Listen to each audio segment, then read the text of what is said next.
ಈ ಕುತಂತ್ರಿಗಳ ತಂಡದಲ್ಲಿ ನಂಬರ್ 1 ಕುತಂತ್ರಿ ಇದಾನಲ್ಲ ಗಿರೀಶ್ ಮಠಣ್ಣನವರ್, ಇವನ ವಿರುದ್ಧ ಮತ್ತೊಂದು ಪ್ರಕರಣ ದಾಖಲಾಗಿದೆ.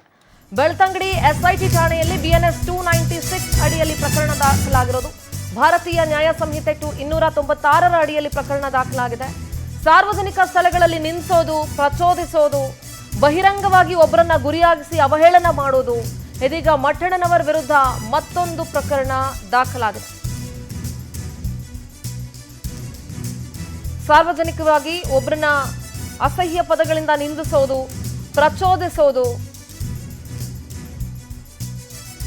ಬಹಿರಂಗವಾಗಿ ಒಬ್ಬರನ್ನ ಗುರಿಯಾಗಿಸಿಕೊಂಡು ಅವಹೇಳನ ಮಾಡೋದು.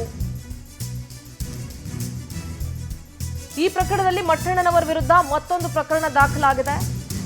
ಬೆಳ್ತಂಗಡಿಯ SIT ಠಾಣೆಯಲ್ಲಿ BNS 296 ಭಾರತೀಯ ನ್ಯಾಯ ಸಂಹಿತೆ 296ರ ಅಡಿಯಲ್ಲಿ ಪ್ರಕರಣ ದಾಖಲಿಸಿಕೊಳ್ಳಲಾಗಿದೆ. ಸಾರ್ವಜನಿಕ ಸ್ಥಳಗಳಲ್ಲಿ ಇನ್ನೊಬ್ಬರನ್ನ ನಿಂದಿಸಿ ಬೇರೆಯವರಿಗೆ ಸಂಬಂಧಪಟ್ಟಂತೆ ಪ್ರಚೋದನೆ ಕೊಡೋದು, ಈ ಎಲ್ಲ ಅಂಶಗಳನ್ನು ಒಳಗೊಂಡು ಆತನ ಮೇಲೆ ಮತ್ತೊಂದು ಪ್ರಕರಣವನ್ನ ದಾಖಲಿಸಲಾಗಿದೆ.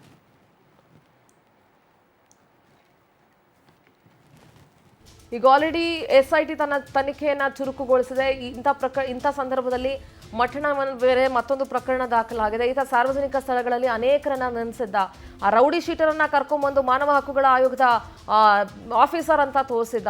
ಇನ್ನು ಬೇರೆ ಬೇರೆ ಕೃತ್ಯಗಳಲ್ಲಿ ಗಿರೀಶ್ ಮಠಣ್ಣನವರ್ ಭಾಗಿಯಾಗಿದ್ದಾನೆ ಅನ್ನೋದು ಬಹಳ ಸ್ಪಷ್ಟವಾಗಿದೆ. ಈಗ ಆತನ ಮೇಲೆ SIT ಠಾಣೆಯಲ್ಲಿ ಮತ್ತೊಂದು ಪ್ರಕರಣ ದಾಖಲಾಗಿದೆ.